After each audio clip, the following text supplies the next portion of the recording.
Monica, hallo? Ek het net een vraag vir jou. Ja? Is jy gereed? Gereed vir wat? Is jy gereed vir Laerskool se visvang naweek? 5 tot 7 September by die Hansiestuit in Oranjeville. R100 per persoon, kry jou kaartjies nou vir visvang naweek. Nee, dankie. Ek sal glad nie belang nie. Ek vang nie eers vis nie. Dankie, totsiens.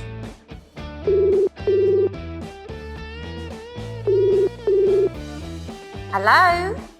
Ons sê totsiens vir enigiemand wat in die pad wil staan, vir mense wat wil visvang by die visvang naweek. Vir slegs R100 per persoon, kry jou kaartjie nou.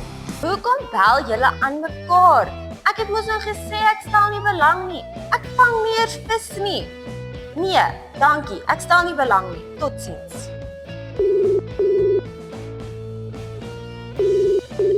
Hallo?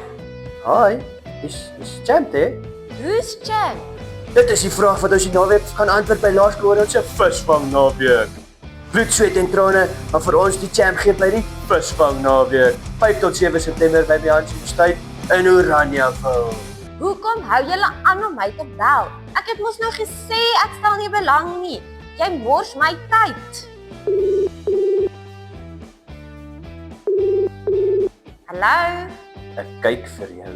Askies? Dit is wat die stokke vir die karpe gaan sê. Die hoek is vol. 5 tot 7 September vir die visvang naweek. Ek sweer, as dit nou weer hierdie flippin mense is wat hierdie verdomde visvang naweek aan my wil Hallo mevrou. O, sorry. Ek skakel vanoggend om te vra of mevrou ondersteuner is van die natuurbewaring. O, ag askies. Ek dink dis nou weer hierdie mense wat bel oor hierdie verdomde visvang naweek.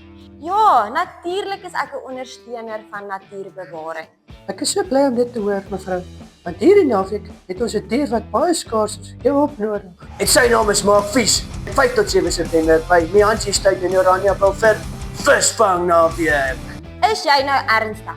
Ek het nog nooit in my lewe iemand gehoor wat so onnosel is nie.